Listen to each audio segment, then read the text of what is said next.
안녕하세요. 개 알려주는 남자 수의사 이세훈입니다. 견생 20세 시대. 종종 강아지 눈 밑이 부었다고 병원 오는 경우가 있습니다. 또는 얼굴이 부었어요 이렇게 오시는 경우도 있고요. 이 사진을 보시면 얼굴이 많이 부어 있죠. 이런 얼굴을 보게 되면 수의사가 생각하는 1순위는 치아의 문제입니다. 얼굴이 부었는데 왜 치아의 문제이냐고요? 정확히는 치아 뿌리인 치근에 문제가 생긴 경우입니다. 물론 다른 이유로 얼굴이 부을 수도 있지만 눈밑, 즉 광대 쪽이 특별히 부풀어 올라와 있다면 치근농양이라는 질환의 가능성이 높습니다. 이 환자는 치과 엑스레이 촬영을 통해서 치근농양을 진단받고 발치 및 스케일링을 통해 치료를 잘 받았습니다. 동물들도 치과 치료를 위해 병원을 많이 찾고 있습니다. 특히 요즘엔 치과 전문 동물병원이 생길 정도로 치과 분야에 대한 전문성이 더욱 커지고 있는 상황입니다. 치과 치료는 병원에서 진행하지만 집에서의 홈케어가 사실 더 중요하기 때문에 오늘 내용에 주목해주세요. 강아지 치아 구조에 대해서 간단히 알아보고 가겠습니다. 강아지 치아는 사람과 달리 측방교합을 하게 됩니다.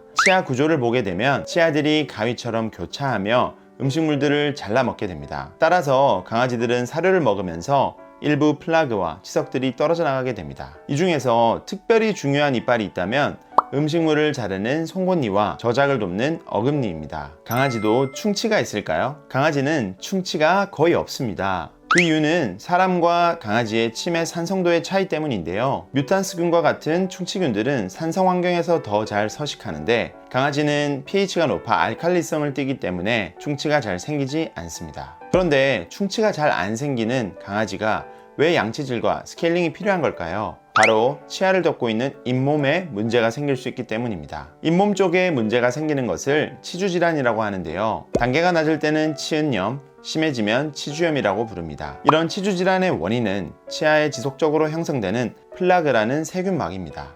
예전에 사람 치약 보면은 안티플라그와 같은 표기가 적힌 것을 기억하시나요? 그 말인즉 플라그 형성을 억제한다는 것인데요. 플라그가 쌓이게 되면 치석이 되고 치석이 생기면 거기에 다시 플라그가 더 잘 생기게 됩니다. 악순환이 되는 것이죠. 세균막에서 발생되는 독소로 인해 주변 잇몸 조직에 염증 반응이 나타나고 치아를 지지하는 조직과 뼈가 손상되기 시작합니다. 치주질환 예방을 위해 플라그를 줄여주는 가장 좋은 방법은 양치질입니다. 치아를 닦고 나면 몇 시간 내에 플라그는 쌓이게 되고 이 플라그가 2-3일 방치되면 치석으로 진행이 될 수 있습니다. 따라서 원칙적으로는 사람처럼 매일 양치질 하는 것이 권장됩니다. 하지만 양치질을 위해 강아지 이빨로 칫솔을 가져가게 되면 아이들이 좋아할까요? 분명히 싫어할 겁니다. 따라서 이런 이유로 어릴 때부터 양치질하는 습관을 들이는 것이 중요합니다. 어릴 때는 유치 또는 전니라고 부르는 젖먹이 때 이빨이 있는데요. 이 이빨은 사실 양치질을 해줘야 하는 중요한 이빨들은 아니지만 어릴 때 이 이빨을 대상으로 연습을 해두면 강아지들도 쉽게 양치질을 받아들일 수 있습니다. 처음에는 칫솔을 앞니로 가져가지 말고 옆쪽에 어금니 쪽으로 가져가 주세요.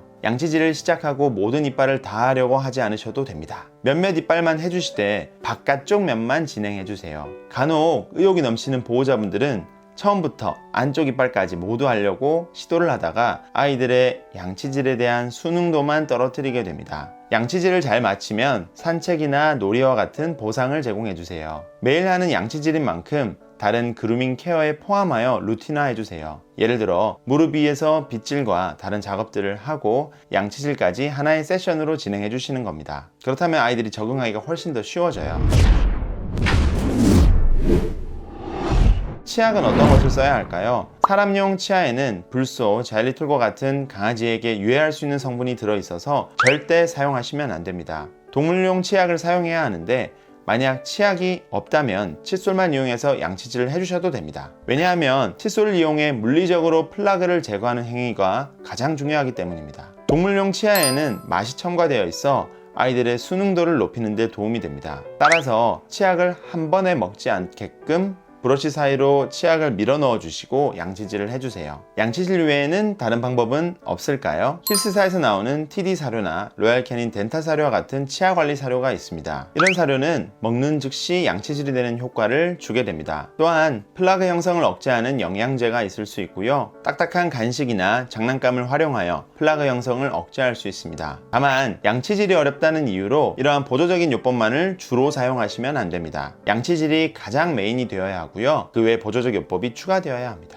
아까 말씀드렸던 것처럼 잇몸에 문제가 발생할 수 있는데 경미한 잇몸의 염증인 치은염의 경우 양치질만으로 개선되기도 합니다. 다만 치주 질환이 너무 심한 치주염이거나 치석이 너무 많은 경우에는 반드시 스케일링 이후에 집에서 홈케어를 해주셔야 합니다. 해당 사진처럼 치석이 가득한 상태에서는 아무리 양치질을 해도 치아 관리를 해줄 수 없습니다. 스케일링 주기는 사람과 마찬가지로 1년에 1회를 권장합니다. 하지만 사람과 달리 강아지는 마취를 해야 하기 때문에 최대한 홈케어로 유지를 해서 스케일링 주기를 늘려주는 것을 권장드립니다. 오늘은 강아지 구강 관리에 대해서 알려드렸습니다.